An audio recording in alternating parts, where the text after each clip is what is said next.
We are still series natin sa loob ng Sermon on the Mount. And nasa loob pa rin siya ng The Gospel of Matthew, which is series at series, no? Isang series sa loob ng isang series, which is I really like kasi wala po tayong siniskip na chapter dito, no? At punong-puno ng karunungan at ng wisdom yung salita ng Panginoon. Yung title ng sermon natin today is The Sermon on the Mount. Ito yung two paths, a choice between destruction and life. So may dalawang daan sa buhay natin at yung daan na ito ay would lead sa isang destruction, it would lead sa death, and the other road would lead sa life, no? Isang eternity. It would lead sa life, which is matatagpuan lang natin yan kay Jesus Christ. Let me remind again, yung theme ng Sermon on the Mount is about being genuine. Sa lahat ng ating ginagawa, ang tinuturo ng Panginoon dito sa kanyang mga hearers, sa kanyang audience, which is yung kanyang mga disipulo, is about being genuine, being true sa pagbibigay ng offering, sa pagbibigay ng mabuting gawa, being true, being kind sa iyong kapwa, sa pagiging totoo sa panalangin, at laging may comparison ang ating Panginoon sa mga hypocrites, which is yung teachers of the law, yung mga Sadducees, yung nasa may katungkulan. Kumbaga ito yung mga pastor sa isang templo. Kung sino yung maraming alam sa Biblia, sila pa yung hindi sumusunod at lagi nilang binabangga yung salita ng Panginoon. That's why the Pharisees and the Sadducees at yung mga teachers of the law, allergic sila kay Jesus Christ dahil lagi silang binabangga ni Jesucristo. Again, yung passage natin, ito yung huling teaching ni Jesus Christ. Alam po natin yung Sermon on the Mount ay nagsa-start siya sa chapter 5, 6, and 7. This is the last chapter where Jesus Christ preached about being genuine sa lahat ng ating ginagawa. Good morning po. It's good to see everyone. So, dito makikita natin yung metaphor. Pag sinabing metaphor, gumamit si Jesus Christ ng isang picture. Isang larawan na kung saan pinapakita ni Jesus Christ yung example ng isang daan. Dalawang daan, I mean. Isang daan papunta sa kamatayan at isang daan papunta sa life. One road leads to destruction and another road leads to life. Which is, ito yung gustong i-emphasize ni Jesus Christ dito. Now, speaking of road, yesterday we had we had some fun kasama yung mga friends at napag-usapan namin yung mga daan. On the road pa lang, along the way, we talk about with my wife kung how amazing yung road. Kung bakit siya nag-exist. Back in the day, sa Roman Empire, lahat ng mga tao ay magbabayad ng buwis. At may tayong binansagan nito, all road leads to Rome. At lahat ng mga tao, kung gusto nila mag-aral, lahat ng mga educated, gusto nila maging educated, gusto nilang mataas yung kanilang maabot sa buhay, sa pamagitan ng pag-aaral, punta sila ng Rome. Dito yung mga magigiting, no? At marami tayong kilalang mga Romans na nanggaling dito. At lahat ng road, kung may appointment ka, makakaabot ka sa paroroonan mo. If meron kang madadaanan. Yun nga lang, yung iba expressway, yung iba normal road, yung iba rough road, no? Pero how amazing it is kasi makakarating ka sa paroroonan mo. May appointment ka kay Mr. Ganito, magkikita kayo kasi sa pamagitan ng daan. Right? Ganun din, hindi lang sa road, pati sa Brother Gian was a former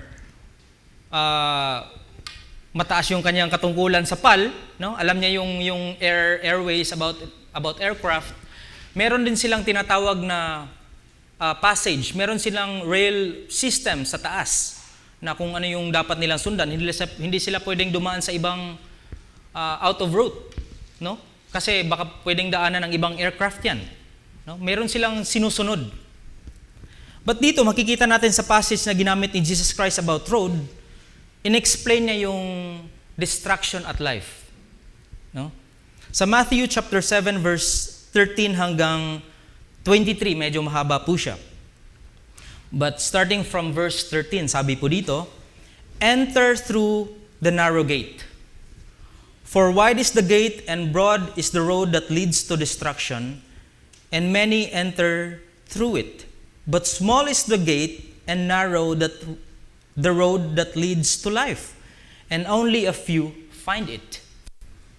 Watch out for false prophets. They come to you in sheep's clothing, but inwardly they are ferocious wolves. By their fruit you will recognize them. Do people pick grapes from thorn bushes and figs from thistles? Likewise, every good tree bears good fruit, but a bad tree bears bad fruit. A good tree cannot bear bad fruit, and a bad tree cannot bear good fruit. Every tree that does not bear good fruit is cut down and thrown into the fire. Thus by their fruit you will recognize them." Verse 21, "Not everyone who says to me, 'Lord, Lord,' will enter into the kingdom of heaven, but only the one who does the will of my Father who is in heaven. Many will say to me on that day, 'Lord, Lord, did we not prophesy in your name?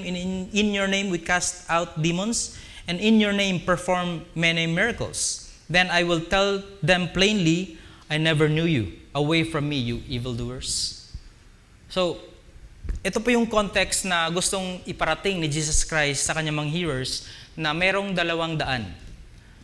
One road leads to destruction and one road leads to life.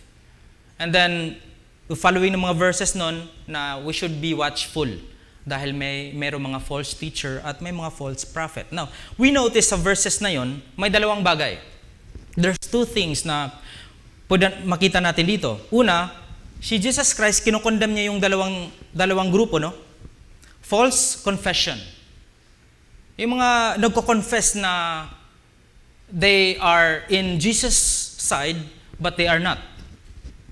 Ito yung mga false prophet at mga false teachers. Pangalawa naman, false teachers, false prophet, under category sa false confession.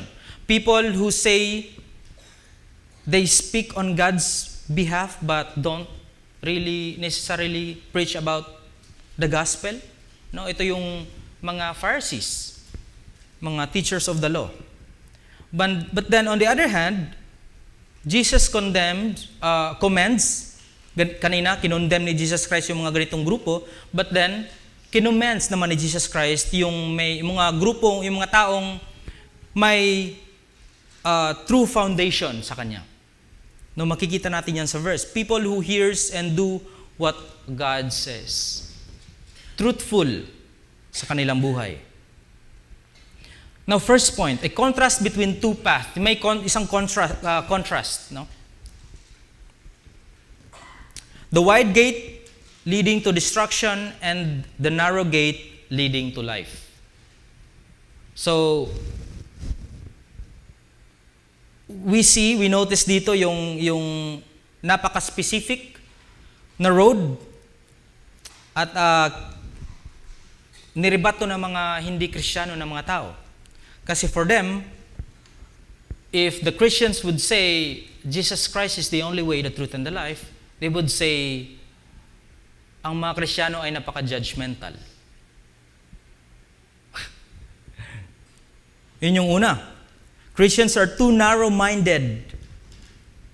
Yun yung mga grupong tao in general, yung mga Kristiyano ay very too narrow-minded. The idea of having the only way to get to God is somehow very offensive. Christians are too proud of themselves because they are the only group of people who will be saved. Yun yung accusation ng mga grupo na walang pananampalataya sa Diyos. No, may misunderstanding. And we would say, kung alam lang nila. No? Medyo dramatic na. No? Notice sa verse 13 hanggang 14, in-explain dito yung dalawang road. No? Isa yung small at isa naman yung wide. But may contrast. Yung small would lead to life at yung very wide road leads to what? Destruction. And Jesus Christ, napaka-specific niya dito. Binigyan tayo ni Jesus Christ dito ng open book. It's like an exam. No? Ano yung what things are kailangan natin kailangan nating i-study sa inclusions ng ating exam? Well, Jesus Christ, diniscuss niya dito yung dalawang daan. No? Through the narrow gate. Yung daan sa buhay ay yung narrow gate, which is me, Jesus Christ. Yun na yung answer. The narrow gate is the way to get to God. No? John 10:9, I am the gate. I mean, you remember the context where he is willing to lay down his life for his friends. Tayo yung sheep na pwede nating ikamatay pag natumba tayo. We're very helpless. And we need a shepherd who will take care of us. Yung mga shepherd back in the day sa Israel, they would stood or spend the night sa gate just to protect the sheep sa wolves. No? Yan yung gustong i-emphasize ni Jesus Christ dito sa context na about He's the only way sa gate. In-emphasize dito ni Jesus Christ na siya lang yung daan at wala nang iba. It is a very bold statement coming from Jesus Christ. Na unlike yung theology ng universalism, which is in fact yung teaching ng universalism, everyone can get to heaven. You have a different God, small g, you can go to heaven. It depends on what you believe. As long as you do good things, you will get to heaven. Now, this is not what Jesus Christ is telling us. I am the only way, the truth, and the life. No, anything narrow is bad. Yun yung concept natin. Pero ang gustong emphasize ni Jesus Christ dito is yung eternal life with Him. Now, for instance, in a practical way, we really don't like narrow-minded people, right? You're too very narrow-minded person. I really don't like you. Ganun no? Yung mayroon na expression na ganun. It's very hard for you to be open-minded. You're a very complicated person. You know that? Ayoko sa kanya kasi makitid yung the way he thinks eh. Hindi niya masyadong naintindihan yung mga bagay. Now, in this context, we would appreciate being narrow-minded. No? I'm not trying to say na okay yung mga tao na yun, pero biblically speaking, being narrow, being truthful, being specific is necessary. Now, in what way? Now, have you ever noticed na yung mga taong ayaw sa isang narrow-minded ay hindi natin siya kinakampihan? Dahil we want him or her to be open-minded. Pero let's say, for example, now, this illustration might be, you might be agree with this. Can you imagine your pilot being really open-minded? Now, this is your captain speaking. This is pilot Kevin Panya. Now, we're ready for landing at Ninoy International Airport. So, buckle your seat. But this time, I'm really open-minded. So, buckle your seat and would land sa cargo area. Okay ba sa inyo yun? Of course not, right? Kasi you want your pilot to be specific. You want your pilot to be narrow-minded, to be exact, specific, precise. Ayaw mo maging open-minded kasi it's your life. Can you imagine your pharmacist? No, the doctor would tell his pharmacist na ito yung medical certificate ni Mr. Ganito. So, You go to the clinic, go to the pharmacy, and then bibigyan mo siya ng tablet, medicine for this specific sickness. And then your pharmacist would say, Mr. Jibemar, I know ganito yung sakit mo, pero I'm a little bit open-minded, so why don't you try this kind of tablet? Would you like that? Gusto mo specific. Gusto mo precise. Kasi it's your life.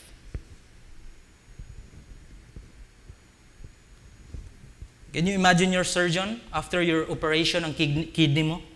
Pagising mo after ng anesthesia would wake up and then, oh, thank God. So how's my operation, doc? And then your surgeon would say, it's fine, it's okay. May isang naoperahan doon, so nilipat ko na yung, kasi open-minded ako, kasi kailangan niya eh. So, random person, I would just like exchange your kidneys sa kanya. You don't want that, di ba? So, it's our life ang nakasalalay dito. We need to be precise, definitive about something, or else it would be in chaos. Gusto natin precise. Jesus was precise and absolute about his claim.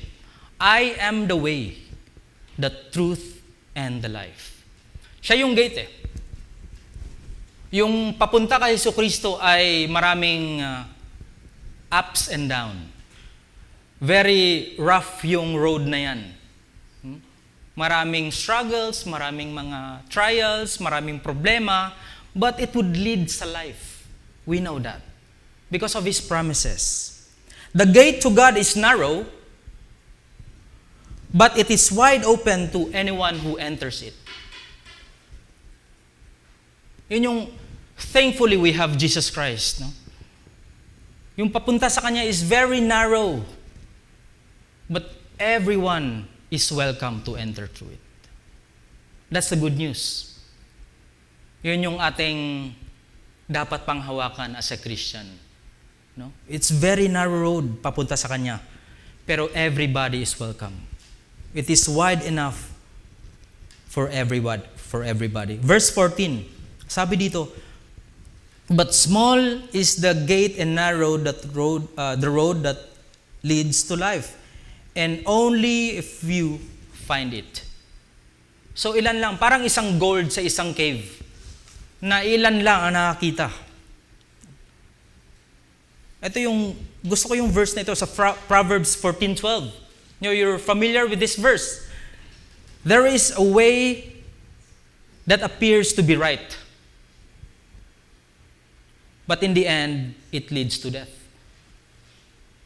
That's why we need guidance. We need His wisdom. No? Kasi hindi natin, kaya train up a child in the way he should go, and when he's old, he will not depart from it. Kasi yung wisdom na yan ang galing sa Diyos, pinapasa natin sa next generation. Kasi we want them to know about the truth.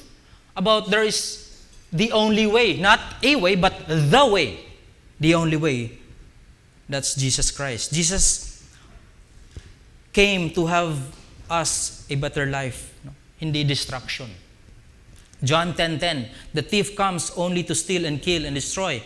I have come so that they may have life and have it to the full.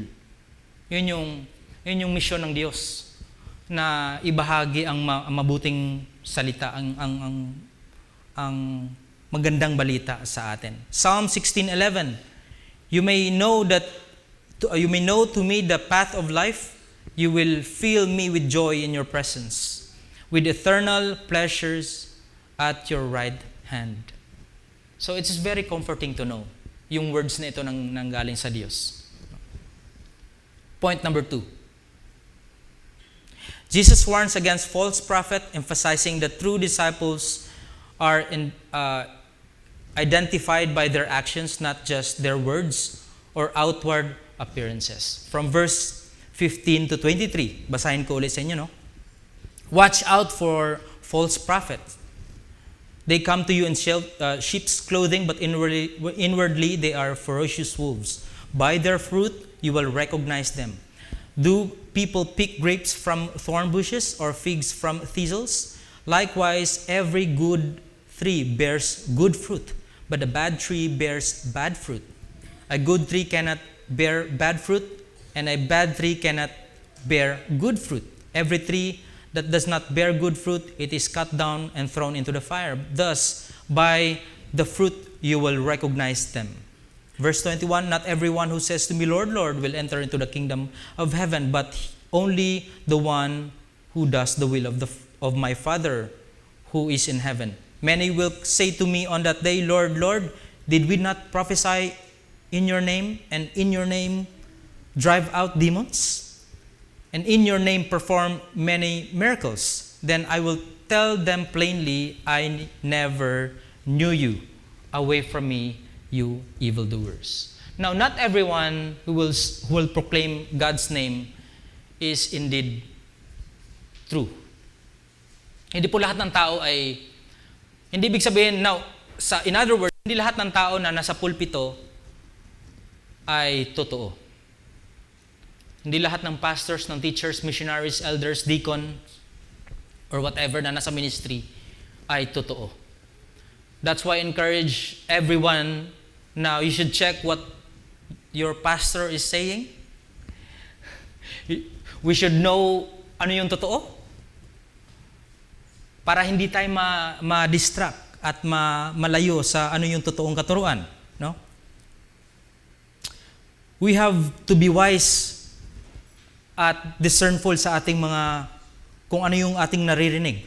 Jesus warns us in Matthew 24, 3 times about false teachers, no? Hindi once, twice, but 3 times sa Matthew chapter 24. Na unang verse dito, sa verse 5 ng chapter 24, sabi dito, for many will come in my name.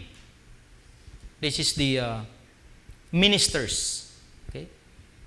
Many will come in my name, using my name, proclaiming God's name, claiming I am the Messiah. Now, I will not mention any name, no, pero may alam tayo sa Pilipinas na they would claim that I am the Messiah, I am the one, I am the only way. No one comes to the Father except through Pastor.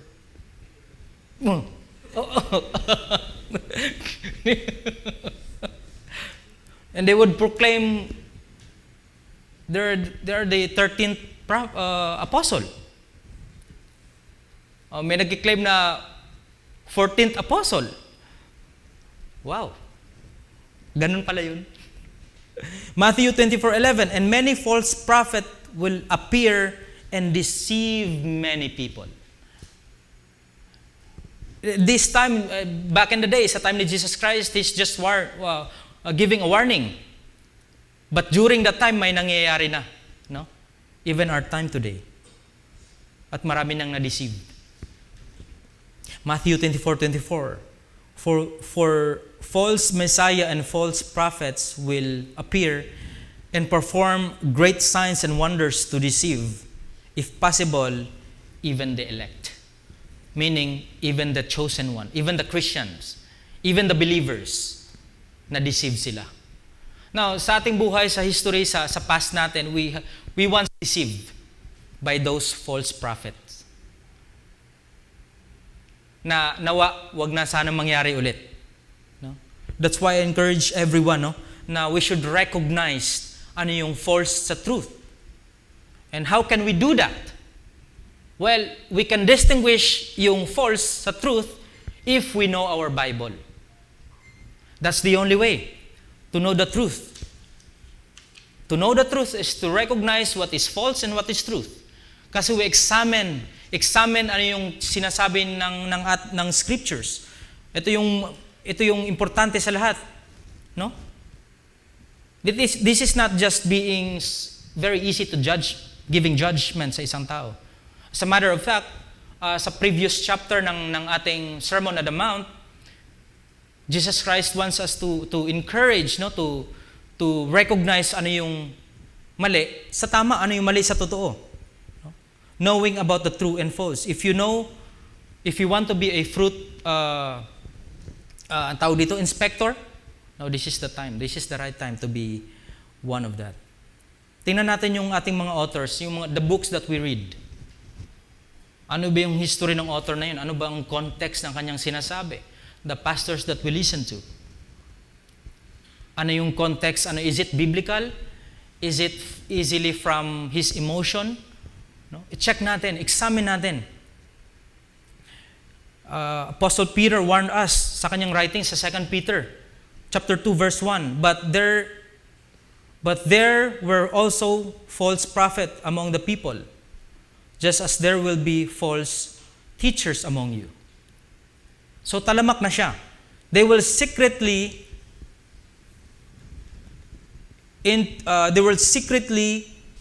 introduce destructive and heresies, even denying the sovereign Lord who brought them, bringing swift destruction on themselves. So, examine natin sila. Now, how can we know that? It may under dito, adding to the Word of God is legalism. Subtracting from the Word of God is liberalism. Now, ito yung ginagawa ng mga Pharisees. They know yung Torah, yung writings sa Old Testament. In fact, memorize nila eh. But they add to it. Kaya sila nagiging judgmental. Kasi they're very dogmatic, they're very legalist sa kanilang mga pinaniwalaan. Dinugtungan nila yung prayer, no? Instead of pagiging humble. But lumabas sila sa streets just to show themselves that they're righteous and holy. Yun yung problema nila. But other people, just like today, ni-subtract nila, just like this group na alam nila yung creation is only male and female. But then they believe the Word of God, they just subtract it. Kaya sila nagiging liberal. We want freedom. So both of the groups are wrong teaching. We should be careful. No? Wag nating dagdagan. We don't add to it. We don't subtract. It is what it is. Scripture interprets Scripture. Ito yung nagiging problema nila. Both are common today.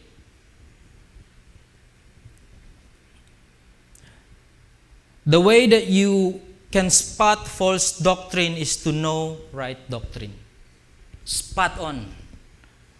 Pag isang tao ay nagsasalita about the scriptures, pag may something wrong, immediately nalalaman natin. Not being judgmental, okay?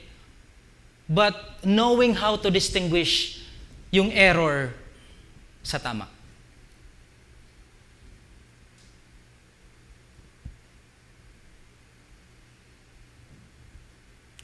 No, merong mga bagay na kinakailangan nating malaman about under sa pagiging i-recognize natin yung ano yung mali. Una, by their fruit of their doctrine.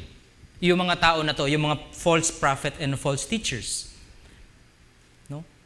Yung kanilang doktrina, yung bunga ng kanilang doktrina. Pangalawa, yung fruit of their lives. Wrong doctrine leads to wrong application. Kung ano yung kinain mo, panis, ilalabas mo rin yan ng panis. Sabi sa Jeremiah 6:13, from the least to the greatest, all are greedy for gain. Prophets and priests alike all practice deceit. So lahat sila. Pangatlo naman, the fruit of their followers. Kung ano yung pinasa natin sa ating mga estudyante, as a teacher, ganun din yung magiging estudyante ko. Kung ano yung tree, ganun yung fruit. Kasi doon sila kumukuha ng sustansya eh. Yung mineral ng tree. No? Kung mali yung punong kahoy, mali din yung bunga. It would eventually be rotten, no, yung fruit na yan, at hindi na siya magagamit. Marami sa mga evangelist, no, mga sikat yung iba nasa TV, marami silang followers. Kung ano yung kanilang guro, ano yung kanilang teacher, ganun din yung followers. Ang hirap ng mindset. So verse 17 hanggang 20, sabi dito, likewise, every good tree bears good fruit, but the bad tree bears bad fruit. A good tree cannot bear bad fruit. A bad tree cannot bear good fruit. So, hindi natin siya pwede magpapalit. We cannot change that one. Kung ano yung puno, ganun din yung bunga. It's very, walang record sa mundo na kung ano yung puno, ganun din yung bunga. No? Walang ganun. Well, despite sa mga pangyayari, nagkakaroon ng fruit yung isang anak. Nagkakaroon ng fruit yung isang bunga. This is what Jesus Christ is telling us. As much as possible, wag nating gayahin yung mga Pharisees na yan. Tingnan po natin yung verse 21. Not everyone who says to me, Lord, Lord, will enter into the kingdom of heaven, but he who does. Take note yung word na yun, he who does the will of the Father. Now, maraming mga Christians, no?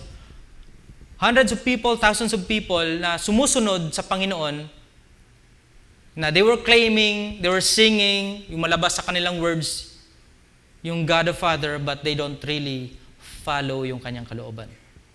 Malaking diferensya yun. A believer can be just a believer, but not a follower.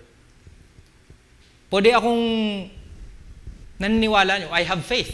I believe in God, I believe in Christ, I do believe that He exists, He created all things, but I don't follow Him.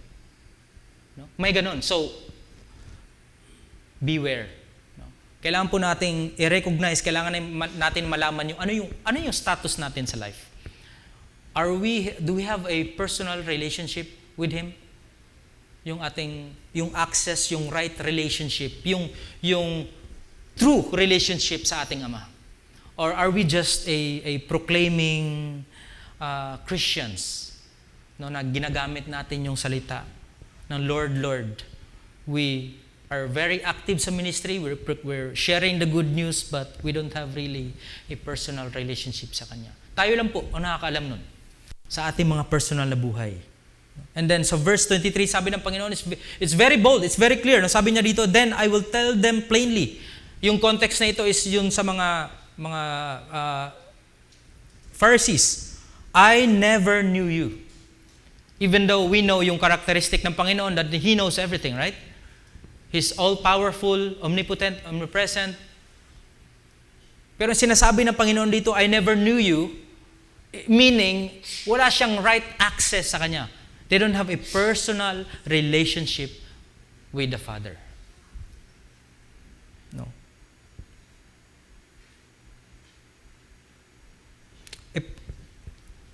The important thing about bearing fruit is like parang isang kingdom na nagse-celebrate. No? Gusto ng Ama na tayo rin ay magkakaroon ng bunga. Gradually, slowly, we will bear fruit.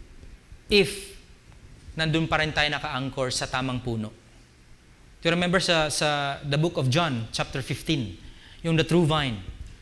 No, kung saan tayo naka-anchor dun sa tamang puno na yan, yung gardener natin, yung ating God the Father, di tayo mawawala sa Kanya. No, we should know our right situation na nandun tayo nakabilang sa ating Ama. We should know to distinguish ano yung small path sa wide path, wide road. No? Maraming mga road ang very tempting. No? Malapad yung runway, malapad yung daan, but leads to destruction. It would lead sa death natin. While as yung narrow path, tingin natin, human as we are, ayaw natin ng ganon, but eventually would lead sa life. It's the only way.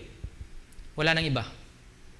There's no other option. There's no other, alam mo yun, ina-articulate natin yung proseso to get sa ating Ama.